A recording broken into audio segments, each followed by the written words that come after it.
let's go on to the next question, which is about resource recovery. So DC Water now recovers a lot more energy. They're looking to recover phosphorus and so forth. So we're looking at a variety of things that we're looking to not just treat water, but really to become much more resource efficient. And I think we're doing it not only we're doing it to be good for the planet, we're also doing it strategically, because actually if you're producing things that people want rather than things that they don't want, life is a lot easier. So, but what are the drivers? So this is for George. What are the drivers you're seeing? Because you're doing this decision-making process. How do you decide what to do? And what criteria are you using to evaluate potential solutions? It's a great question, and I'll start my answer in sort of an odd place. I just had the incredible privilege of going on a safari in Kenya. And one of the things that I saw there, which I'd seen on TV, but now I saw it, was a dung beetle. And they sort of rear up on, I'm not sure if it's their front or back, but they push these little pieces, mainly of elephant dung, into a hole, and it's what they survive on. It's a food. And it reminded me of a fundamental principle of ecology, which is the waste of every organism is the food for another. And that's where we sort of come up with a DC Water. There's no such thing as waste. There's only a wasted asset. And we don't have wastewater. We have enriched water. Because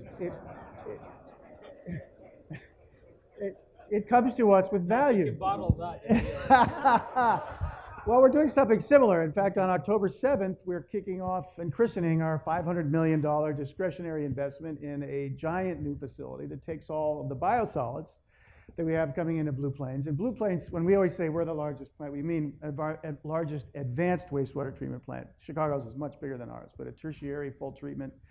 It's a giant facility. I'd love to have you come visit. But to give you a sense of scale, from that plant on any given day, before we put in the system, a tanker truck of biosolids, which is not the length of this room, but it's not far off. They're huge tanker trucks. We had 60 of them a day, 60 tanker trucks full of biosolids that were being carted off the plant. And and a lot of money is spent handling it with filter presses and all the steps that go through in manufacturing and preparing the biosolids before it leaves. Biosolids, I love the word, all the stuff we're taking out of the water that we don't want in it. But what we realize is it's so full of value. And what we were able to do, and this is what we're kicking off on October 7th, is with a Canby system and digesters, we now have this giant facility that's generating 13 megawatts of permanent clean power on site. 3 of it we use to run the system, 9 to 10 is being used right on the plant. The number of trucks we have leaving the facility has dropped by more than half. So our truck costs, which are straight cash dollars out the door, is reduced by half. The biosolids that are left at the end of the process have been sterilized. A Class A biosolid has 1,000 MGMs for something or another. I remember the number is 1,000. You can use it in town at 400. You can use it at a school at 300. We're about at 10 or 5 or 12. It's virtually sterilized, this material that's going off, and we know it's high nutrient. It's organic. So we're going to turn it into, like some of our compatriots in industry, into a organic-based fertilizer, which we'll put on the market. So from one investment, we're generating enormous quantities of energy, $20 million we spend a year on energy at Blue Plains. We're reducing our truck traffic, we're reducing the fuel and all the costs of that. We're now generating an organic, rich, very clean biosolid that we can put on the market. And all that was with something we had to spend so much money on already. So I think the economics and the equation, one of the aspects of priced at the margin going so high and water becoming so dear, is that these recycling and reuse of taking a waste into an asset now become viable. The science and technology is here, and now I think we have the steps in order to implement it. It's really exciting. So our strategic plan right now, we have a vision statement. It's recovering resources, transforming water. And we're targeting 4 resources to recover right now. One is energy. One is water itself. So we have a reuse project that is in the, I think it was identified as one of the top 10 ideas in the city of Chicago. And here we are, we're on Lake Michigan.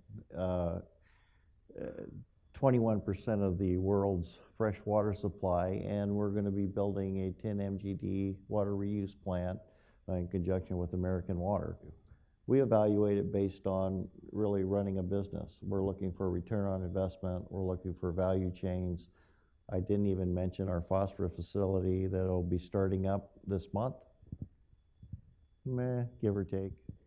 Everybody turned That away. will produce, it will produce 10,000 tons a year of recoverable phosphorus, water-friendly, very high-quality fertilizer.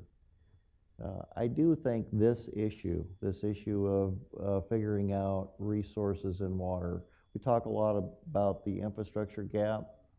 We talk a lot about, and our idea to date has been, let's get the federal government to pay more.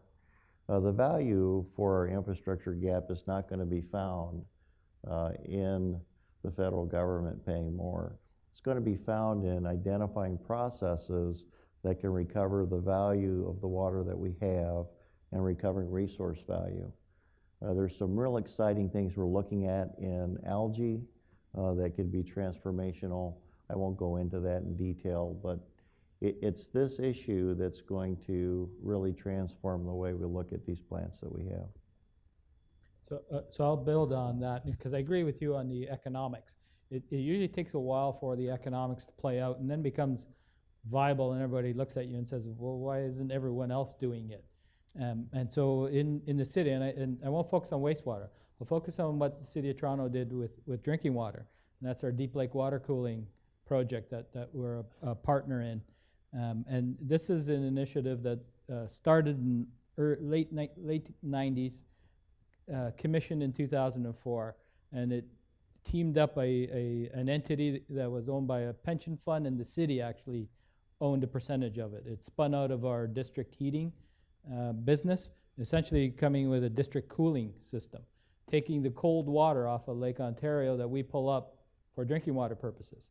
And so essentially the way it works is 3 5-kilometer pipes go out deep in the Lake Ontario where the temperature is always sitting about 4 or 5 degrees Celsius as we pull it in, goes through exchange system and a closed loop pipe, kind of like a radiator in your home, but it runs through the downtown core. And the company runs that and sold the cold to buildings that were being constructed instead of putting in chillers. So the offset on greenhouse gas emissions from chillers for electricity use to using this resource, which we're using the drinking water anyhow. We just collect it, it warms it up a little bit for us, but not too bad. And we push it out into our distribution system, and they just run a closed loop around it. It took significant commitment, political will to get it going, but after 5, 6, 7, 8 years, the city and the pension fund was able to sell it, and now it's owned by a private company. And we as Toronto Water still have an operating agreement with that company and have to work with them, and we collect some revenues from what we call the energy transfer fee. So the transfer of that coal to their system. And so it is now an economical system. In fact, they want to look at expanding it. So it puts challenges on us because we can only push so much water through that plant and through the middle of the city. But again, once you have a challenge, you look for a solution and see if we can't help out there. So there's a different way of approaching another part of the business. So heat and cooling. Yeah, I just have one question I want to ask George. You available for hire to come talk to my board? Actually, I've got a very supportive board. We're a fairly young utility, and we are right now considering the investments in anaerobic digestion. So we're headed that route, and we absolutely understand the cost savings, taking trucks off the road, some of the other positive impacts of being a better neighbor to the communities around us. It's just a win-win kind of thing. Other areas that we're looking at offers up some opportunities for public-private partnerships, and that's another area that we want to explore with methane coming out of our landfills or turbines that generate power on very, very large pipelines that we've got to transfer water from one reservoir to another, and then what we're going to do at some of our wastewater plants. So lots of opportunities out there, and I'll be talking to you. Thanks. Folks, these were your questions. I think we've had just really a wonderful discussion here, and let's thank our panelists here for their contribution.